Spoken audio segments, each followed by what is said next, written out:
Hello everyone, welcome back chemistry point. जो students नए हैं उनसे मैं ये कहना चाहूँगा कि आप पहले लेक्चर को कंप्लीट देखें, उसके बाद में आप अपने नोट्स बनाएं, क्योंकि फिजिकल केमिस्ट्री का पोर्शन ऐसा है जिससे आप इसे अगर पहले प्रॉपर रूप से समझोगे नहीं, या फिजिकल केमिस्ट्री की बात नहीं है, अपनी केमिस्ट्री साइंस के किसी भी हिस्से की बात करें तो उसमें आप प्रॉपर रूप से जब उसको समझोगे नहीं तो वो चीज़ आपके समझ में नहीं आएगी।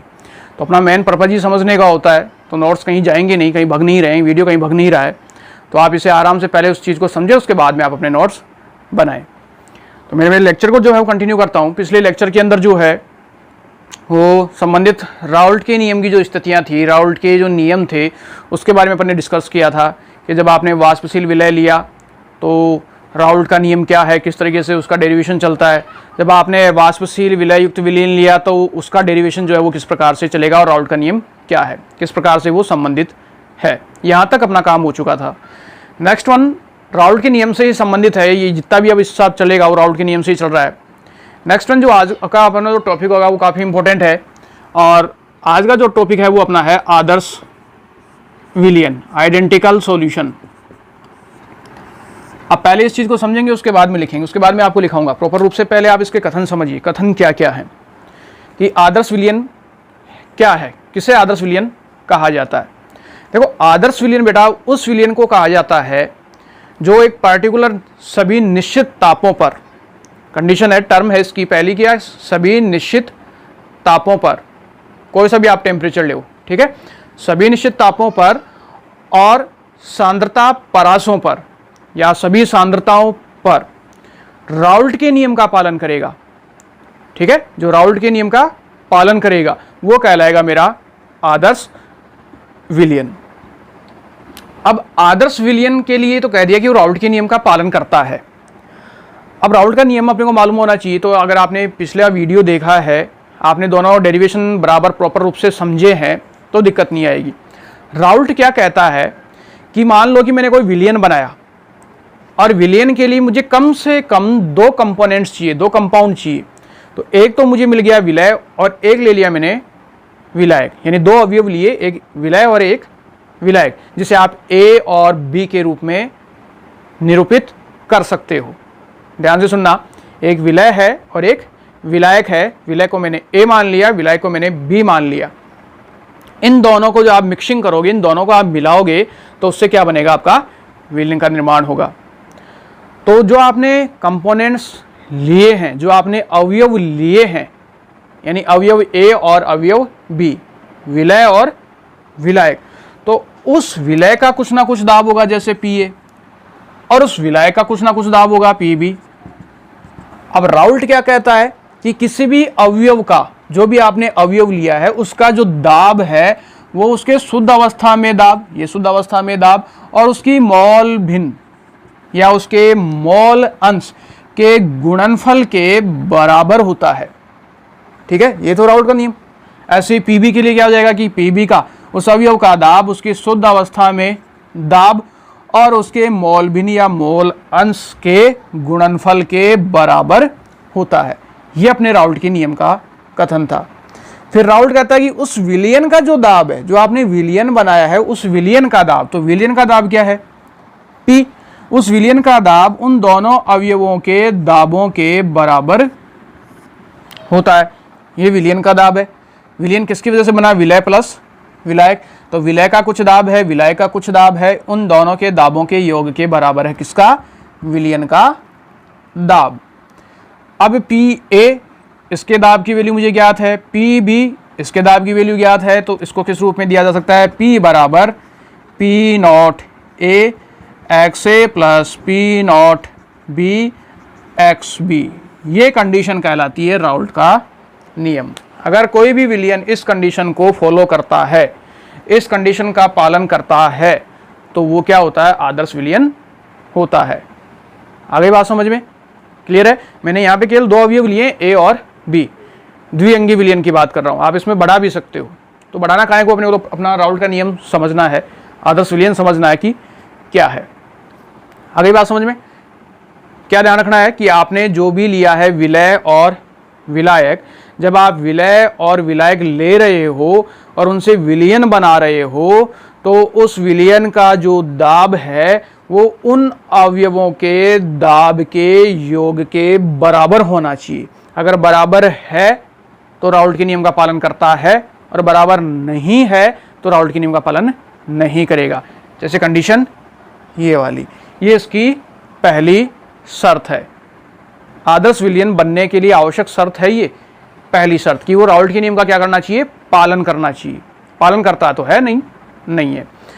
इसके अलावा दूसरी सेकंड शर्त है कि जो आपने अवयव लिए हैं, तो अवयव जो आपने चुना है विलय और विलायक यानी ए और बी, उन जब अवयवों को आपने लिया है तो उन अवयवों का कोई ना कोई आयतन होगा, ठीक है, और जो आपने विलयन बनाया उसका भी कुछ ना कुछ आयतन होगा। तो आदर्श विलयन के लिए शर्त ये रखी जाती है कि जो आप अवयव ले रहे हो उनके आयतनों का जो योग है वो विलयन के आयतन के बराबर होना चाहिए, ठीक है। विलय के और विलायक का जो आयतन है, उनके जो आयतन के मान है उनका योग विलयन के आयतन के बराबर होना चाहिए।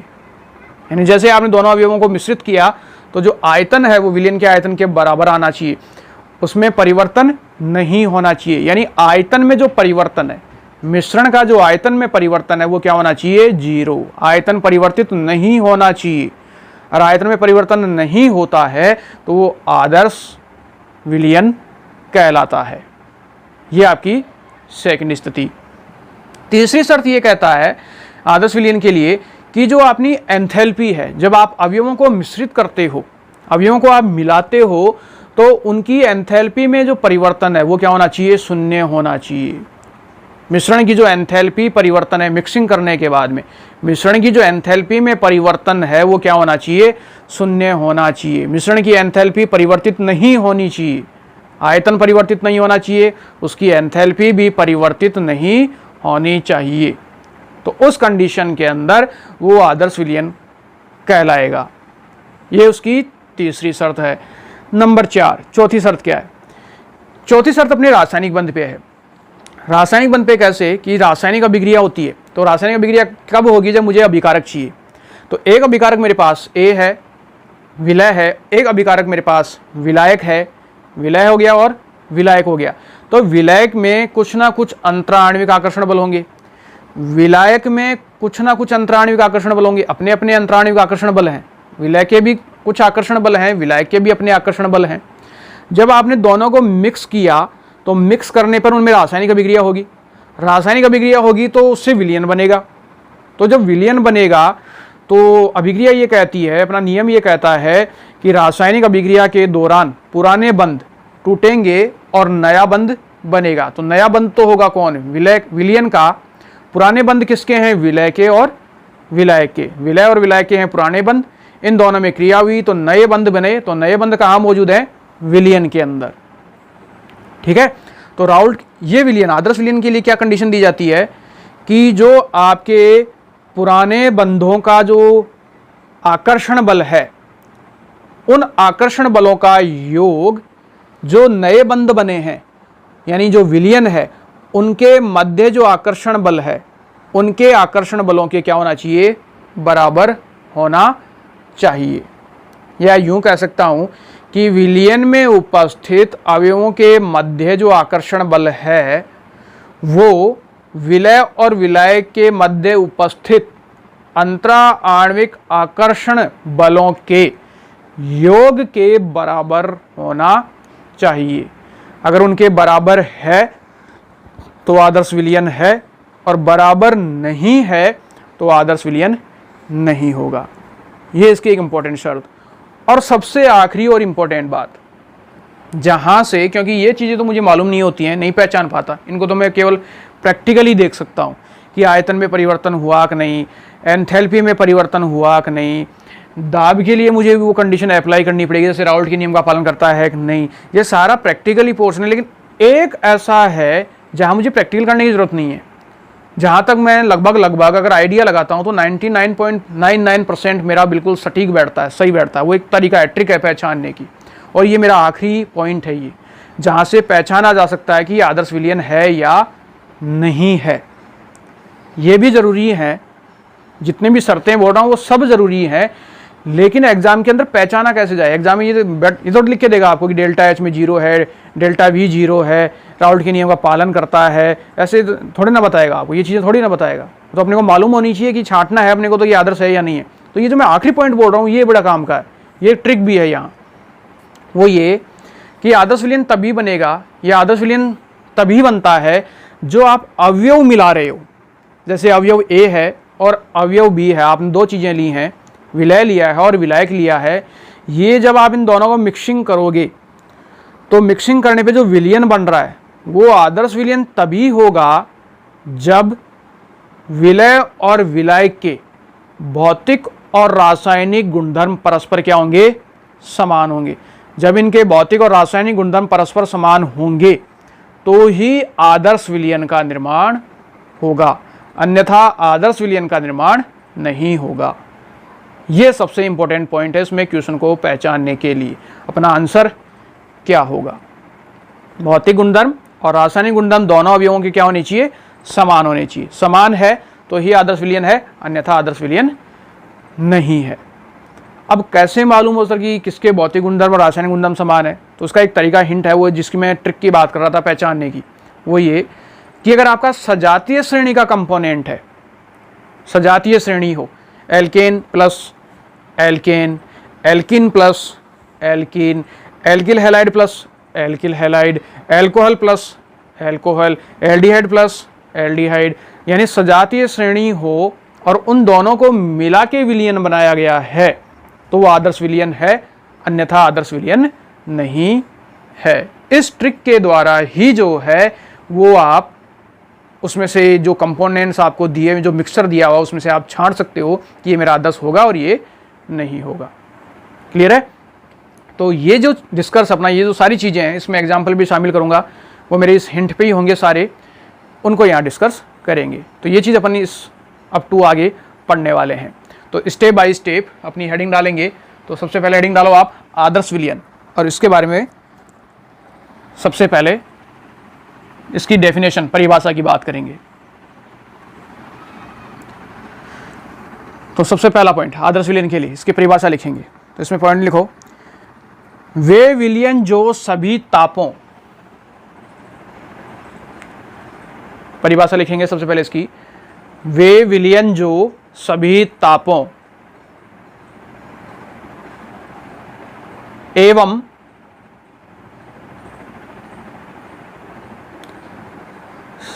सांद्रताओं पर राउल्ट के नियम का पालन करते हैं, राउल्ट के नियम का पालन करते हैं, आदर्श विलयन कहलाते हैं, आदर्श विलयन कहलाते हैं।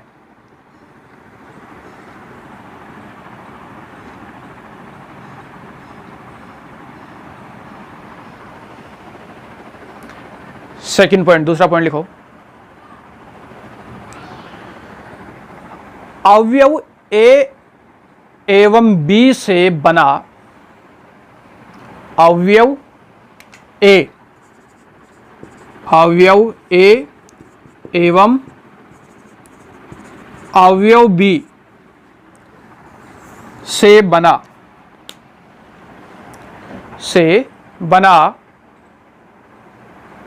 विलयन आदर्श विलयन से बना विलयन आदर्श विलयन कहलाएगा, कहलाएगा जब वह निम्न शर्तों का, जब वह निम्न शर्तों का पालन करता हो, जब वह निम्न शर्तों का पालन करता हो।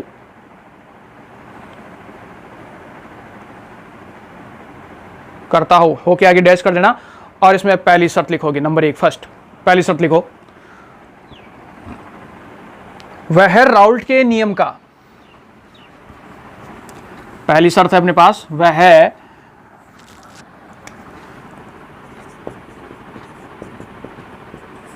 राउल्ट के नियम का नियम का पालन करता हो, वह राउल्ट के नियम का पालन करता हो। अर्थात इस पहले में ही है, अर्थात और ये डेरिवेशन, ये वाला हिस्सा, ये पी ए बराबर P not A x A, P B बराबर P not B x B, P बराबर P A plus P B, और ये स्थिति, ये अपना राउल्ट का नियम है। ये फर्स्ट।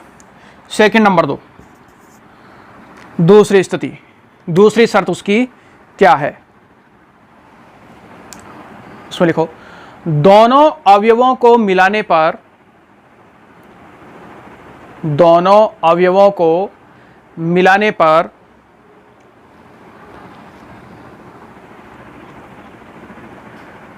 विलयन का आयतन,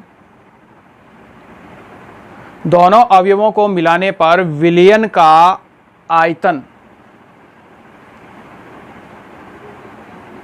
दोनों अवयवों के, दोनों अवयवों के, दोनों अवयवों के आयतन के बराबर, आयतन के बराबर होना चाहिए।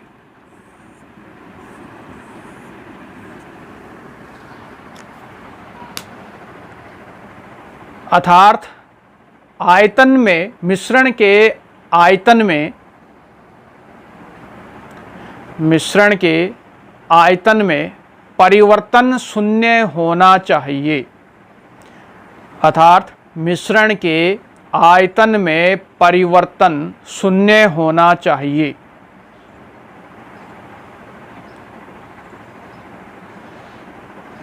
कथन के नीचे लिखना डेल्टा वी मिक्सचर बराबर 0। डेल्टा क्या है, आयतन में परिवर्तन। किसके आयतन में परिवर्तन, मिक्सचर यानी मिश्रण के, मिश्रण के आयतन में परिवर्तन क्या होना चाहिए, शून्य होना चाहिए, आयतन अपरिवर्तित रहना चाहिए। कथन के नीचे कर लेना और ब्रैकेट में बंद, डब्बे में बंद कर लेना ऐसे, डेल्टा वी मिक्सचर बराबर 0। ये अपनी दूसरी शर्त। नंबर 3, तीसरी शर्त लिखो, दोनों अवयवों को मिलाने पर, दोनों अवयवों को मिलाने पर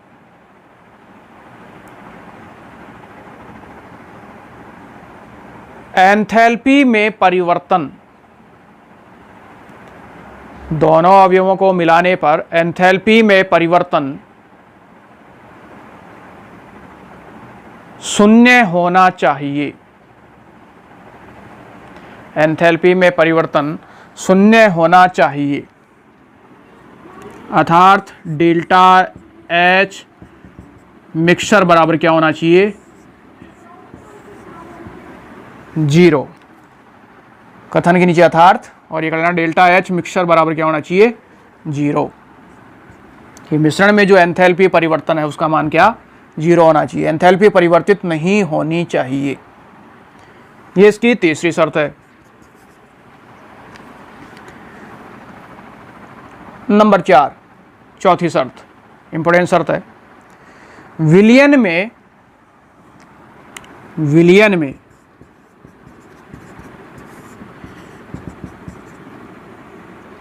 ए बंद बी, विलयन में ए बी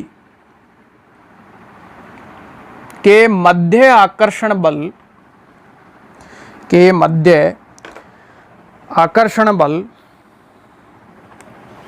का मान, आकर्षण बल का मान अवयवों में उपस्थित, अवयवों में उपस्थित अंतरा आणविक आकर्षण बलों, अवयवों में उपस्थित अंतरा आणविक आकर्षण बलों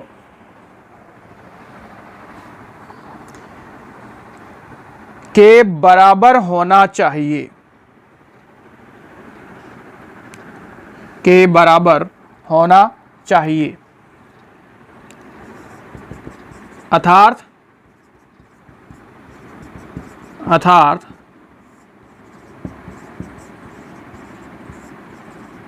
और ये ए बी में अंतराण्विक आकर्षण बल बराबर ए बंध ए प्लस बी बंध बी में अंतरा आणविक आकर्षण बल। इनके आकर्षण बलों का जो योग है वो इसके बराबर होना चाहिए। ये जो इसका मान है वो इसके बराबर होना चाहिए। अगर ऐसी कंडीशन है ए बी में यानी विलयन में उपस्थित अवयवों के मध्य अंतराणविक जो आकर्षण बल है वो अवयवों के अंतराणविक आकर्षण बल के बराबर है तो वो आदर्श विलयन का पालन करता है, आदर्श विलयन कहलाता है। ये अपने पास चौथी शर्त। और आखिरी शर्त बहुत इंपॉर्टेंट, जिसे अपन फिजिकल रूप से देखकर पहचान सकते हैं। क्वेश्चन को पहचानने में अपना आंसर क्या है ऑब्जेक्टिव के अंदर, सब्जेक्टिव में भी देता है कि मिक्सिंग कर दी, छांटो आदर्श कौन सा है। तो ये पॉइंट बहुत इंपॉर्टेंट होने वाला है, पांचवा। तो नेक्स्ट अगली पांचवी शर्त लिखो, समान भौतिक एवं रासायनिक गुणों, समान भौतिक एवं रासायनिक गुणों वाले विलय एवं विलायक, वाले विलय एवं विलायक आदर्श विलयन, आदर्श विलयन बनाते हैं, आदर्श विलयन बनाते हैं। ठीक है, ये अपने पास जो है इसकी 5 शर्तें हैं आदर्श विलयन के निर्माण के लिए। अगर ये 5 शर्तों का पालन होता है तो आदर्श विलयन कहलाएगा, और इनमें से अगर एक भी शर्त का पालन नहीं करता है तो आदर्श विलयन नहीं होगा। ठीक है, अब बात आती है कि यहाँ एग्जाम्पल्स की, कि आदर्श विलयन कौन कौन से हैं।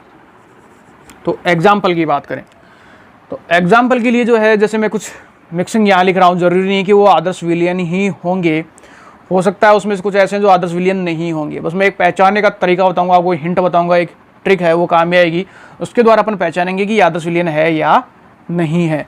जिसका पहले पढ़ा हुआ वो अपना दिमाग लगा सकता है, आंसर से अपनी मैचिंग कर लेगा। जैसे एग्जाम्पल के लिए मैं पहला एग्जाम्पल ले रहा हूँ, पहले लिया जैसे मैंने है मेरे पास मेथेनॉल प्लस एथेनॉल। दूसरा मैंने लिया जैसे n hexane plus n heptane. तीसरा मैंने लिया जैसे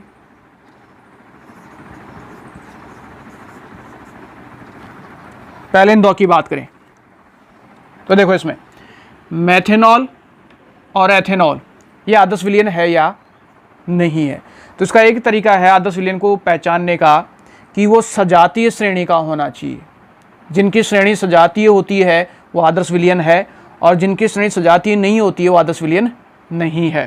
देखो अब सजात को पहचानने का तरीका देखो, यहाँ क्या लगा हुआ इसके अंदर, ओल, नॉल, मेथेनॉल, ओल, एथेनॉल, ओल, इनमें अनुलग्न ओल है, ये दोनों ही क्या है, एल्कोहल, दोनों ही क्या है, एल्कोहल। ये क्या हो गया आपके सजातीय श्रेणी, सजातीय श्रेणी। और अगर वो सजातीय श्रेणी है तो मैंने अभी क्या कहा था, उनके भौतिक और रासायनिक गुणधर्म क्या होंगे, लगभग समान होंगे, तो वो क्या कहलाएगा, मेरा आदर्श विलयन। तो ये आदर्श विलयन का निर्माण करता है मेथेनॉल प्लस एथेनॉल। ये भी एल्कोहल है, ये भी एल्कोहल है, सजातीय श्रेणी हो गई तो वो कहलाएगा आदर्श विलयन। पहचानने का तरीका है वो ही एक ऐसा शब्द है जो अपने को मदद करेगा पहचानने में कि आदर्श है या नहीं है। सजातीय श्रेणी एक ही श्रेणी के, एक ही सीरीज के होने चाहिए। एन हेक्सेन और एन हेप्टेन, एन हेक्सेन और एन हेप्टेन, एन एन है ये आपका एल्केन, एन एल्केन है, ये भी क्या हो गई आपकी सजातीय श्रेणी, दोनों ही एल्केन है। तो इन दोनों का मिक्सचर भी क्या बनाएगा, आदर्श विलयन का निर्माण करेगा। तो ये भी आदर्श विलयन बनाता है, ये भी आदर्श विलयन बनाता है। इनसे पहचाना जाएगा इन शब्दों से। जैसे नेक्स्ट वन अगले एग्जाम्पल की बात करें नंबर 3, जैसे तीसरा एग्जाम्पल लिया मैंने, बेंजीन प्लस टोलुइन। बेंजीन होती है ये, और टोलुइन का फॉर्मूला होता है ये। अब बेंजीन कैसा है, बेंजीन और टोलुइन देखो दोनों एरोमेटिक कंपाउंड है, एरोमेटिक यौगिक, या यूं कह सकता हूं एरोमेटिक हाइड्रोकार्बन, एरोमेटिक हाइड्रोकार्बन। अब ये एरोमेटिक हाइड्रोकार्बन क्या है, सजातीय श्रेणी, सजातीय श्रेणी, एक ही श्रेणी के हैं एरोमेटिक हाइड्रोकार्बन। ये भी एरोमेटिक है, ये भी एरोमेटिक है, ये भी हाइड्रोकार्बन कंपोनेंट्स हैं। तो जब सजातीय श्रेणी हो गई तो ये मेरा क्या होगा, आदर्श विलयन होगा, आदर्श विलयन का निर्माण करता है। ये तीसरा एग्जाम्पल। नेक्स्ट अगले एग्जाम्पल की ओर बढ़ें, नंबर 4। जैसे चौथा एग्जाम्पल लिया, अब पहचानना आसान हो जाएगा, जैसे 1 ब्रोमो ब्यूटेन प्लस, अब आप बता सकते हो होगा कि नहीं, 1 क्लोरो ब्यूटेन। देखो ब्रोमोब्यूटेन, क्लोरोब्यूटेन, ब्रोमोब्यूटेन ये कंपाउंड और क्लोरोब्यूटेन ये दोनों क्या है मेरे, alkyl halide, alkyl halide RX। तो ये भी क्या हो गई, सजातीय श्रेणी हो गई। तो सजातीय श्रेणी हो गई तो ये क्या हो गया मेरा, आदर्श विलयन। ब्रोमोब्यूटेन और क्लोरोब्यूटेन एल्किल हैलाइड, दोनों ही एल्किल हैलाइड हैं, और दोनों ही एल्किल हैलाइड, तो सीरीज कैसी होगी, सजातीय श्रेणी। और सजातीय श्रेणी है तो लगभग भौतिक और रासायनिक गुणधर्म क्या होंगे, समान होंगे, और उस कंडीशन में इन दोनों का मिश्रण क्या कहलाएगा, आदर्श विलयन कहलाएगा। ऐसे ही bromobenzene plus chlorobenzene, bromobenzene plus chlorobenzene, अब ये दोनों ही देखो एरिल हैलाइड है, एरिल हैलाइड, जैसे अपन ARX से दर्शाते हैं। तो ये भी क्या हो गई अपनी सजातीय श्रेणी, ठीक है। ब्रोमोबेंजीन क्या है, इस तरीके से ब्रोमोबेंजीन ये एरोमेटिक कंपाउंड है, ये BR। क्लोरोबेंजीन क्या हो गई, इसके ऊपर क्या आ गई, क्लोरीन आ गई, ये होता है क्लोरोबेंजीन। एरोमेटिक विलय है और हेलोजन समूह दिया हुआ है, तो इसको मान लिया एरिल, और ये आपका हैलाइड, एरिल हैलाइड। दोनों सीरीज कैसी होगी, सजातीय, समान श्रेणी के हैं, तो इन दोनों का मिक्सचर भी क्या कहलाएगा, आदर्श विलयन कहलाएगा। ब्रोमोब्यूटेन, ब्रोमोब्यूटेन क्या आपका, ब्रोमोब्यूटेन होता है, वो होता है आपका CH3 CH2 CH2 CH2 और BR। क्लोरोब्यूटेन क्या होता है आपका, CH3 CH2 CH2 CH2 और Cl, ये क्लोरोब्यूटेन है, ये आपका ब्रोमोब्यूटेन है। तो दोनों की जो सीरीज स्थितियां हैं वो कैसी हैं, सारी की सारी सजातीय हैं। तो इनका जो सॉल्यूशन बनेगा वो कैसा बनेगा, आपका आदर्श सॉल्यूशन निर्मित होता है, ठीक है। नेक्स्ट अगला एग्जाम्पल ले, तो अब ऐसे आप कितने भी एग्जाम्पल बना सकते हो, वहाँ पे डिपेंड करता है कि आप उसको किस तरीके से ले रहे हो। जैसे एक एग्जाम्पल और ले हूँ, अगला लिया मैंने जैसे ethyl bromide, ethyl bromide plus propyl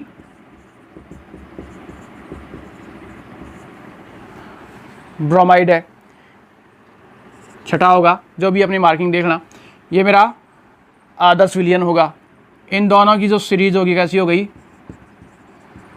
सजातीय श्रेणी, एथिल ब्रोमाइड और प्रोपिल ब्रोमाइड। या आप प्रोपिल क्लोराइड भी कर सकते हो, आप ब्रोमाइड नहीं लेकर उसमें क्या ले सकते हो, आप जो है वो चेंज कर लो, जैसे एथिल ब्रोमाइड प्रोपिल ब्रोमाइड को लेकर यहाँ में लेता है मैंने प्रोपिल आयोडाइड ले लिया, मैंने से आयोडाइड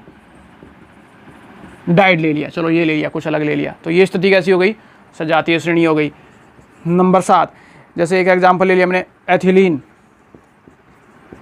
एथिलीन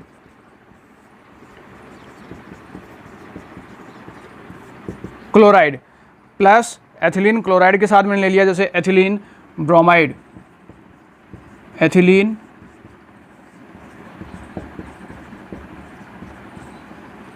ब्रोमाइड, तो ethylene chloride plus ethylene bromide, इन दोनों का जो मिक्सचर हो गया वो कैसा हो गया, ये भी क्या है मेरे पास एक एल्किल हैलाइड है, तो ये भी क्या हो गई, सजातीय श्रेणी हो गई।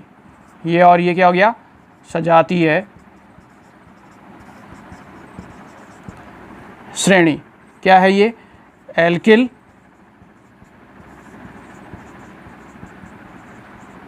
हैलाइड। तो इस तरीके से जिनके अंदर सजातीय श्रेणी हो, एक ही श्रेणी के हो, वो सारे के सारे जो कंपोनेंट होते हैं, वो सारे के सारे कंपोनेंट्स क्या होंगे, आपके आदर्श विलयन का निर्माण करते हैं। आप इसमें और भी ले सकते हो, जैसे आपका कार्बन टेट्राक्लोराइड है, और लेना चाहो जैसे एक आखिरी एग्जाम्पल और ले लें, तो ये काफ़ी प्रैक्टिस हो जाएगी, इस तरीके से पहचानना आसान भी है। जैसे मैं आखिरी एग्जाम्पल ले रहा हूँ कार्बन टेट्राक्लोराइड, ये भी ले सकते हो, ये भी एग्जाम में पूछा हुआ है, carbon tetrachloride plus silicon tetrachloride. अब कार्बन टेट्राक्लोराइड ये होता है CCl4 और सिलिकॉन टेट्राक्लोराइड ये होता है SiCl4। तो इन दोनों की जो सीरीज है वो क्या है, सजातीय श्रेणी। तो ये जो विलयन होगा वो भी क्या होगा, मेरा आदर्श विलयन का निर्माण करता है। ठीक है, तो इस तरीके से इसके द्वारा मैं, इस सजातीय श्रेणी शब्द के द्वारा मैं जो है निर्धारित कर सकता हूँ कि ये मेरा आदर्श विलयन बनाएगा या नहीं। ठीक है, तो आई होप आप लोगों को ये समझ में आ गया होगा कि किस तरीके से अपने को छांटना है कि ये सजातीय श्रेणी का है और ये सजातीय श्रेणी का यानी आदर्श विलयन है या नहीं है। ठीक है, तो आप जब इसे अभी रिवाइज करोगे थ्योरेटिकल रूप में तो आपको सारा याद रखना है, ऑब्जेक्टिव में जब छांटने की बात आती है ना, उस समय ये कंडीशन अपने को काम में देती है, वहाँ सबसे इंपॉर्टेंट हिस्सा है ये। तो इस आधार पे इसको छांटा जाता है, पहचाना जाता है वहाँ।